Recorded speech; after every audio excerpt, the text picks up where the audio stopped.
Hey everyone, my name is Danos. That's the name I'm going with for this channel. And today we're playing OpenFront.io. So, I discovered this game about a month ago, and I just love it. It's tough for me to find a strategy game I really like. So, I was just super happy when I discovered this. There's another similar game you might be familiar with. It's called Territorial.io. And I think I heard of that one before, but what you just do in that game is you click on other players, you expand, and I can get how that's fun, but this OpenFront.io is really cool because there's all these other features. Like you can build cities, you can build ports, trade with people, you can build battleships. And the development team is really great. Like they're always adding features, changing how the game works, which makes it really interesting. So yeah, I've been watching other YouTubers, and that kind of inspired me to start this channel.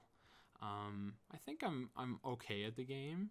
Uh, then again, I actually tried to record myself like at the same time as I was playing. So I'm recording this a day after I shot this game. I tried recording myself while I was playing, and it was really tough. So that's why I'm doing it this way. Still, just in general, I'm thinking of recording not too far after I actually play the game. So, just to give you a fresh reaction. But yeah, I think you'll find this game super interesting. Reason why is because of the crazy comeback that happens here. So you can see beginning of the game. I don't think I'm in a great spot. I've got EFC in the south there, and he's being pretty aggressive. And for any of you who have played this game already, if you have to pick a fight right off the bat with a human player and you're just kind of going back and forth like we are right now, it's just not a promising game at all.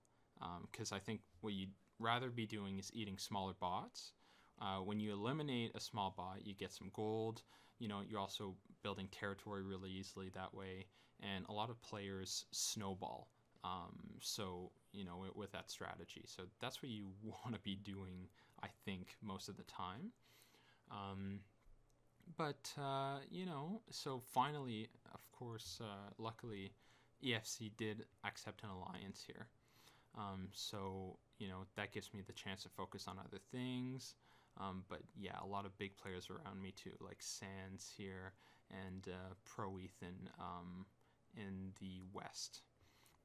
So what I'm going to do now is just keep expanding into these smaller bots. I'm going to keep growing my territory, and URSS looks pretty weak, so I am going to go into him. I'm fast forwarding this video a bit now because this ends up being a 50-minute game. I don't want to make you guys watch, every single little detail. I'm just going to focus on what I think, is most fun to watch, most relevant. So yeah, I'm just going into this guy called Furkan UI right now. He doesn't have too many troops, so he's kind of the best target for me right now. I unfortunately do get betrayed by Aslan, so I guess Furkan UI and him might have had an alliance or something. It's kind of annoying, but I set up a defense post, and this guy from Antarctica actually comes in and helps me finish Furkan there, as you saw. But yeah, so at this point, I actually want to push that guy from Antarctica out of Australia completely. I just want this territory all myself. I don't want to have to deal with other players. And now I'm attacking Aslan now. But EFC is getting attacked by Sands, which is a huge move, as you can see here. I kind of have to betray him. I'll take a bit of land because he's just on his way out anyways. It's really hard for him to come back at this point. Plus, he was really, kind of mean to me in the beginning. But, ultimately, he was just doomed. But unfortunately, now Sands is coming after me. So maybe that's karma. I'm I I broke an alliance, and now he's breaking his with me. Um, but I set up some defense posts. I'm just doing my best here. But he does break through, and he's just got way more troops than I do. So it's kind of hard for me to do anything. I am just trying to finish off Aslan here, and I'm gonna send some warships out north of Australia, around Indonesia, all that, because um, you know I wouldn't be surprised if Sands came after me even harder. Um, I'm trying to make some allies now because Sands is actually so big. I'm starting to think he'll probably win this whole thing. And normally you don't want to pick a fight with like a big player, if you're as small as I am. But I decide, why not? I go for Japan. Um, the reason why is, I'm okay with being kind of a distraction for Sands. I think he could snowball really easily and beat everybody, including myself. So, um, while I focus on Aslan here, just taking the last of his land in Antarctica, um, I am going to push Sands just a bit, although my troop count is very low compared to his. So, I kind of have to be careful. But unfortunately, you can see him. He's trying to boat into my islands down here. And I'm pushing him back, but he just hit me with a 50k troop attack here. So I'm I'm still gonna try and defend it. And the more battleships I have here, or warships, whatever, the better.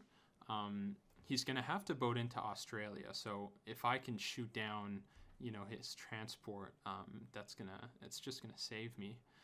But what he's doing is he's getting closer and closer, and by the time, I actually full send him. I try and stop him from invading, but I have such a low troop count at this point, and he just basically takes the entire island in one shot. But I haven't given up yet.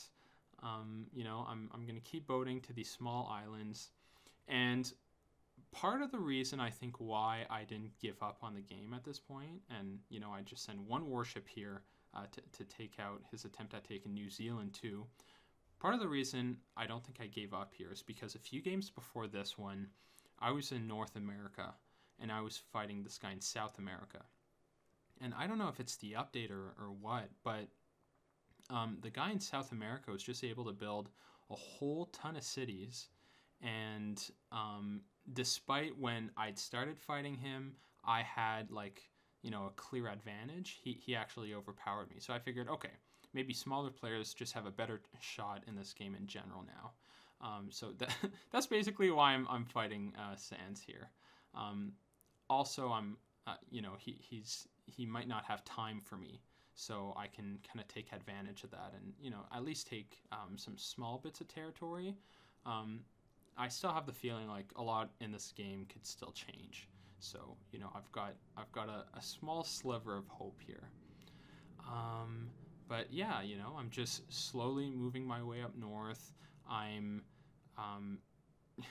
decided right here to take a slightly bigger island, but Sands gets merved, which is like a crazy game changer. So his troop count basically drops down to 0. Huge opportunity for me. So I go in here. His territory is just going to be really, really easy to take. I have 20k troops, but doesn't matter because obviously he dropped that far down. And now I'm just trying to take Australia back. Essentially, if I can kind of secure this island, that'd be great. And I decide to boat in right next to a defense post. That way I don't have to kind of have a slow crawl towards them. That would have happened if I boated into the very north tip of Australia there. But that's kind of my strategy. I'm going to fast forward again here because it's just a lot of small islands I'm taking at this point. I capture Mindanao and Luzon, which are in the Philippines. Eventually, I am making my way back into mainland Asia now. Sands doesn't look like he's moving at all. Um, his troop count is just kind of slowly going down. Like I think he was at 200k and now he's at 128k. Now Wensan is taking him, and I've got a decent bit of territory again. And Erwanito and Wensan looks like they look like they're just fighting it out at this point. I decide to go into Wonsan a little bit. I do get a nice chunk of land here because it's just open fields. So really easy to expand into. Yeah, and now I'm just kind of wondering what the next move is. I could expand into radioactive territory, but I kind of want to keep a low profile too. I don't want to get targeted with a Merv or something. Now, Wensan, he does send me an alliance request. He's pretty weak, but for me, it's kind of hard to tell at this point because the map is so fractured. In any case, I'm okay with him just focusing on Erwanito for now, and I'm just kind of building my gold reserve, and I'm able to Merv Toast, which I think he's just the next biggest threat. Like if Erwanito and Wensan just keep going at it, by the time they're done, I'm getting the feeling like Toast, can just come after all of us really easily. He doesn't have that much gold now. He only has about 7 million. So I figure, great time to do this. And I do really consider betraying Wensan here, but I don't end up doing it. Erwanito Mervs me, and then luckily, I've got so much gold, I can Merv him too. So I can quickly expand now into his territory. Huge opportunity for me here. And yeah, I mean, things are looking good. If I could somehow get Sands' gold, that'd be great. But he's kind of protected by radioactive, regions right now. So that's going to be tough. I'm just, boating everywhere I can right now. I think actually Erwanito, he'd been trying to expand into radioactive territory as I was doing this, which is kind of an odd strategy. I think once you get Merved, obviously your options are limited, but you're really vulnerable to other players. So I think you got to keep your troop count up. And now Toast, you can see, is having a huge comeback now. But get this, someone is able to Merv him. Like, another Merv. It's just, this game is just, it's just crazy, right? I'm really lucky because Toast was basically going to beat me. And so now I boat into South America. Now I'm getting closer. I'm at 42% of the land in the game.